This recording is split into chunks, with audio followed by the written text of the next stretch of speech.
Tolong jawab dengan jujur ya, saat ini kalian butuh apa? Biaya sekolah, biaya kuliah. Sepintas, video ini benar-benar gambar dan suara Presiden Prabowo Subianto.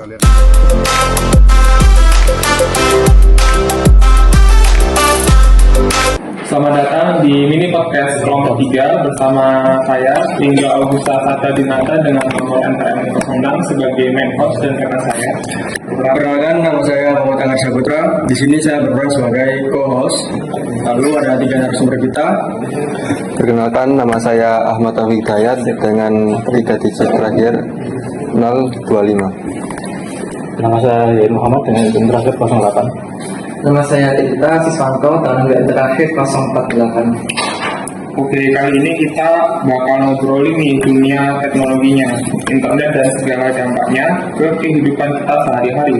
Di episode ini, di podcast kali ini kita akan membahas tentang deepfake, sebuah teknologi yang bisa bikin kita ragu, ini benar nggak sih videonya? Nah, mungkin dari kalian masih ada yang bingung nih.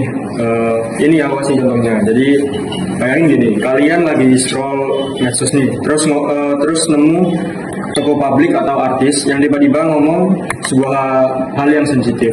Nah, videonya kelihatan asli, tapi suara dan juga wajahnya jelas. Nah, netizen itu rame di kolom komentar. Ada yang marah, ada yang debat, ada yang bahkan saling serang. Nah, ternyata beberapa jam kemudian ketahuan bahwa video tersebut itu palsu atau deepfake itu tadi. Waduh, nah ini bukan rekaman asli, melainkan rekayasa buatan yang bernama deepfake, suatu kecerdasan buatan yang bisa memanipulasi wajah dan suara. Nah, saat ini kita pasti bingung kalau apa yang kita lihat dan juga dengar di internet aja nggak bisa dipercaya. Masih bisa nggak sih kita menjaga integritas komunikasi di era deepfake ini? Nah, untuk mengupas masalah ini kita akan membahas mungkin 5 pertanyaan seputar deepfake dengan 3 narasumber kita.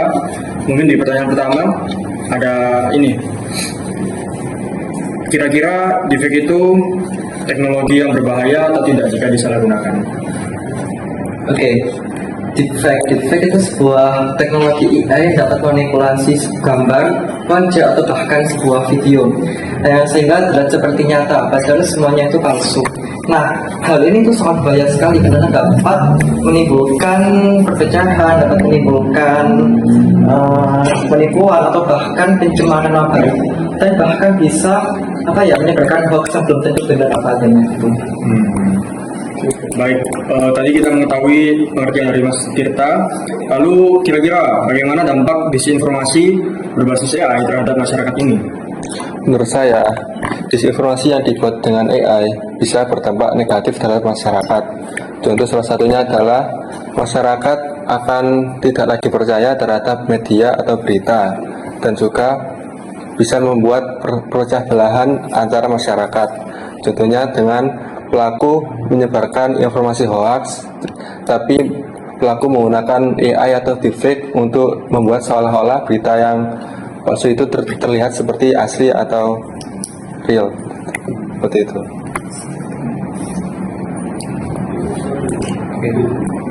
Setelah kita mengetahui pengertian dan dampaknya, lalu apa yang bisa dilakukan masyarakat untuk menghadapi ancaman deepfake itu?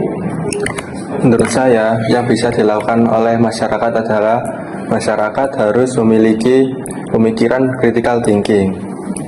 Apa itu critical thinking itu? Menurut saya, critical thinking adalah pemikiran yang bisa menyelesaikan suatu masalah dengan cara menyeluruh atau lebih dalam untuk menyelesaikan masalah tersebut.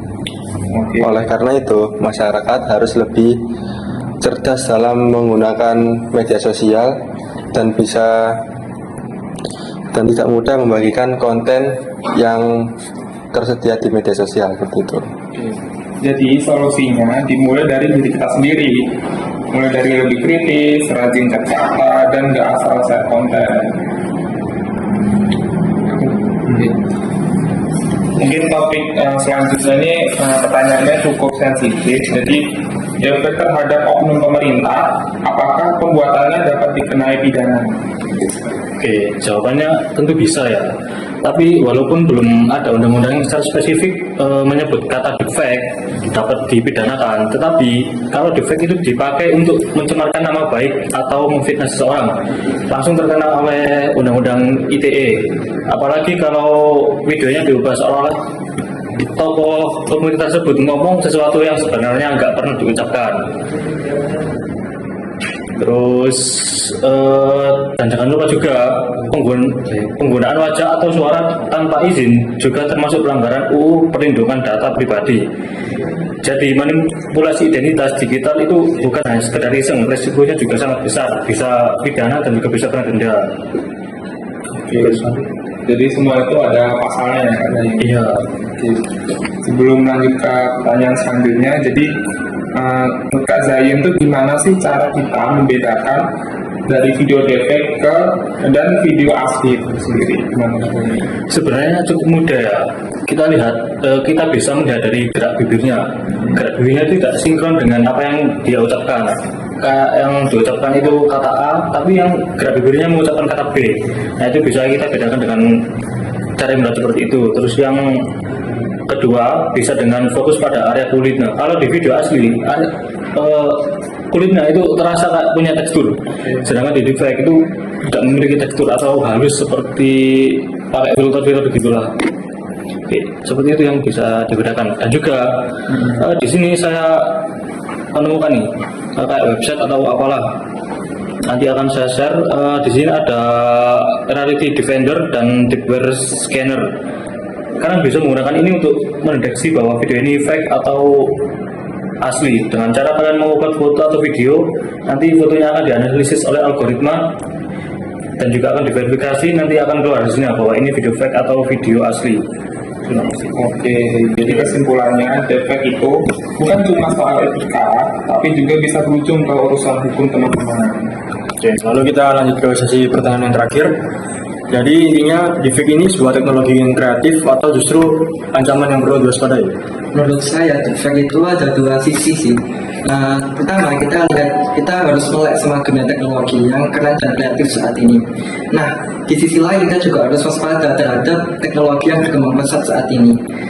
Takutnya bisa menimbulkan ancaman-ancaman negatif gitu. Kalau dibilang bahaya sih emang bahaya, kalau dibilang kreatif.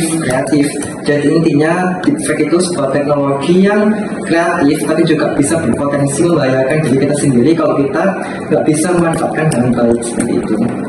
Jadi intinya deepfake ini bukan teknologi yang sepenuhnya buruk, tapi justru sebuah hal yang harus digunakan dengan bijak ya. Oke.